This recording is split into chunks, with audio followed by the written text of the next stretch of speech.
So hello guys, welcome back to our channel. आज हम बात करने वाले हैं क्या हमारा जो ब्रेन है कंट्रोल ऑफ सेंटर के नाम से जाना जाता है।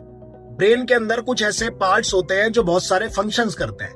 पहला पार्ट है इसमें सेरेब्रम। सेरेब्रम ब्रेन का सबसे ऊपर का हिस्सा होता है और ये 70 to 80% पार्ट को कवर करता है। इस ब्रेन के हिस्से में दो पार्ट होते हैं, पहला लेफ्ट हेमिस्फेयर और दूसरा राइट हेमिस्फेयर। ये सोचने का काम करेगा, याद रखने का काम करेगा, या फिर हम मैथ्स के सवालों को सॉल्व करते हैं, या फिर हम कभी लिखते हैं, तो ये सारे काम सेरेब्रम करता है।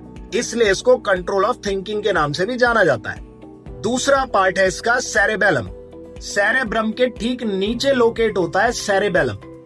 ये क्या काम करता है? ये हमारी बॉडी को मेंटेन रखता है, बैलेंस मेंटेन करने का काम करता है। जैसे कि हम कभी चल रहे हैं, दौड़ रहे हैं या फिर डांस कर रहे हैं, तो ये सारे काम को बैलेंस करने का काम सेरेबेलम करेगा।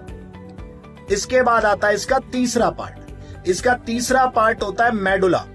इसको हम लाइफलाइन के नाम से भी जानते हैं। मेडुला क्या करता है? मेडुला हार्ट बीट को कंट्रोल करेगा, ब्रीथिंग को कंट्रोल करेगा और हमारे ब्लड प्रेशर को रेगुलेट करने का काम मेडुला का है।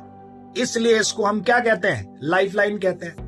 कुछ चीजें ऐसी होती हैं जो हमारी बॉडी में हमें बिना बताए हो जाती है, जैसे कि हम छींकते हैं, खांसते हैं या फिर वॉमिट करते हैं, तो ये सारे काम कैसे होते हैं? हमें बिना बताए हो जाते हैं। तो इसलिए ये मेडुला ही सारे काम करता है और इसको हम मस्ट फॉर लाइफ के नाम से भी जानते हैं।